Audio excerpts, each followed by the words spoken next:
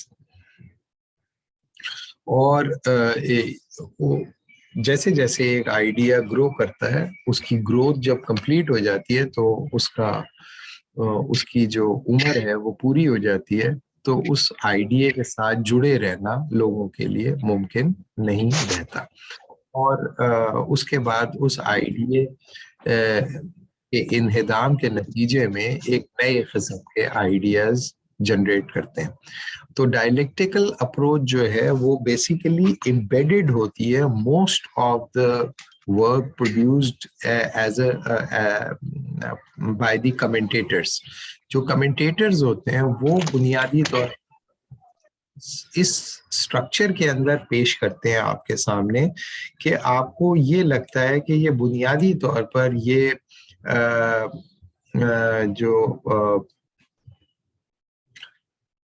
جو تھنکر تھے ان تھنکر کے اندر ایک ارتقائی عمل جاری اور ساری تھا اور اس ارتقائی عمل کے نتیجے میں یہ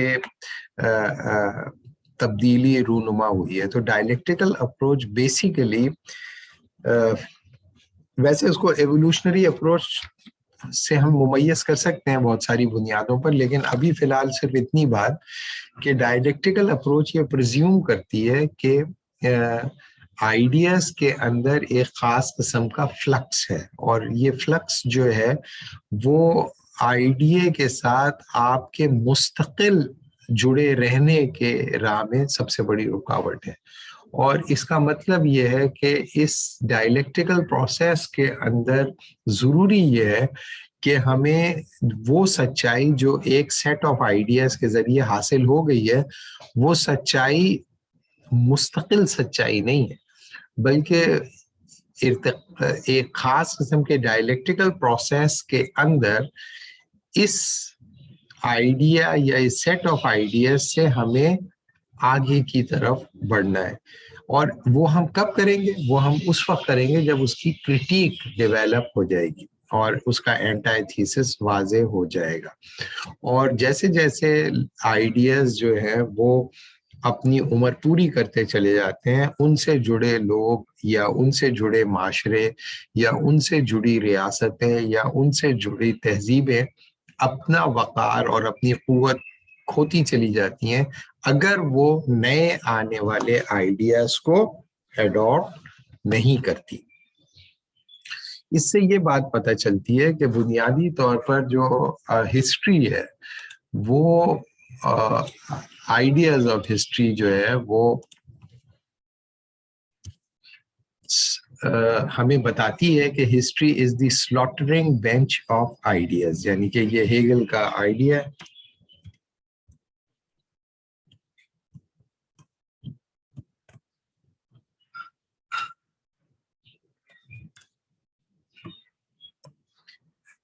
تو بنیادی طور پر جو آئیڈیا ہے وہ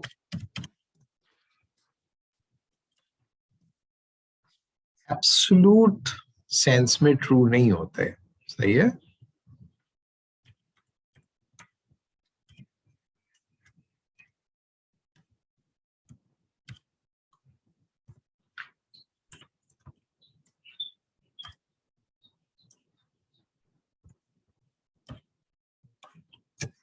are not absolutely ideas are not absolutely true. Can anybody سب لوگ اسکرین دیکھ رہے ہیں؟ ایک صاحب نے کہا ہے کہ وہ اسکرین نہیں دیکھ پا رہے. سب کو نظر آ رہی ہے اسکرین؟ ہاں نظر آ رہی ہے مجھے, ہمیں تو نظر آ رہی ہے. اوکے صحیح ہے. تو آئیڈیاز جو ہیں وہ ریلیٹیو ہوتے ہیں. صحیح ہے. اور وہ ایبسولوٹلی ٹرو نہیں ہوتے اور وہ اپنی عمر پوری کرتے ہیں. جب اپنی عمر پوری کر لیتے ہیں تو آپ کے لیے ان آئیڈیاز کے ساتھ جڑ کر سچائی کا سفر جو ہوتا ہے, جو ٹروتھ جرنی ہے, جرنی آف دا ٹروتھ ہے, اس پر چلتے رہنا آپ کے لیے